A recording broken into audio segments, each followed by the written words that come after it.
नमस्कार मित्रांनो, माय name is Vicky आणि मला तुम्हाला सगळ्याला एक खुशखबरी सांगायचं आहे. मी जाते डायरेक्ट प्रयागराज. हे ट्रिप असणार आहे पूर्णपणे अनप्लॅन, ते पण 15 लोकांच्या ग्रुप सोबत. सकाळी ठरलं आम्हाला जायचं आहे प्रयागराजला, की 28ला तिथे पोहोचायचं आहे आणि 29 तारखेला स्नान करायचं आहे मोहिनी अमावस्याचा.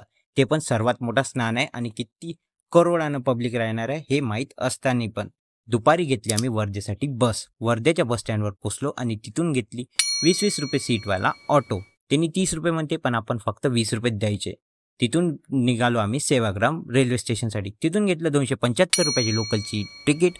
वाटलं की लोकलमध्ये थोडीशी जागा तर बसायला भेटेलच, पण रेल्वे होती 5 वाजता.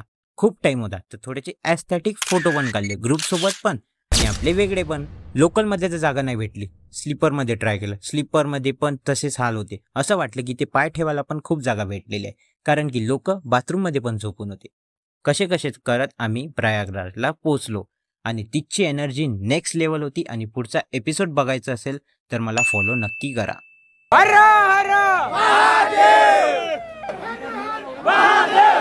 महाकुंभमध्ये आले आहेत या 12 ज्योतिर्लिंगचे दर्शन नक्की करा आणि हे रील सेव्ह करा. चला सांगतो तुम्हाला, सुरुवातीपासून प्रयागराजमध्ये होता आमचा पहिला दिवस.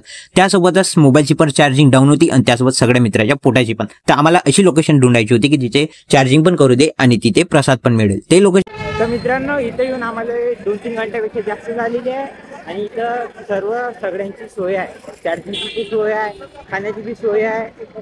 त्यानंतर निघालो आम्ही महाकुंभसाठी.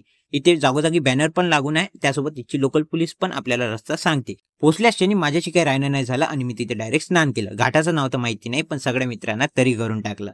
त्यानंतर आम्ही सगळे निघालो डायरेक्ट शिवालय पार्कसाठी. इथे मात्र 50 रुपयामध्ये तुम्हाला दाखवलं जाईल समुद्र मंथनचं सीन. त्यासोबतच हे जे शिवालय पार्क आहे हे भारताच्या नकाशानुसार बनवलेलं आहे आणि इथे दाखवलेलं आहे 12 ज्योतिर्लिंगचे मंदिर. त्यासोबतच इथची विशेषता हे आहे की इथचे मंदिर आणि मूर्त्या जे बनवलेले आहे ते आहे लोखंडाच्या वेस्टेज मटेरियल पासून. तर हे रील नक्की सेव्ह करा आणि आपल्या फ्रेंड अँड फॅमिलीमध्ये शेअर करा.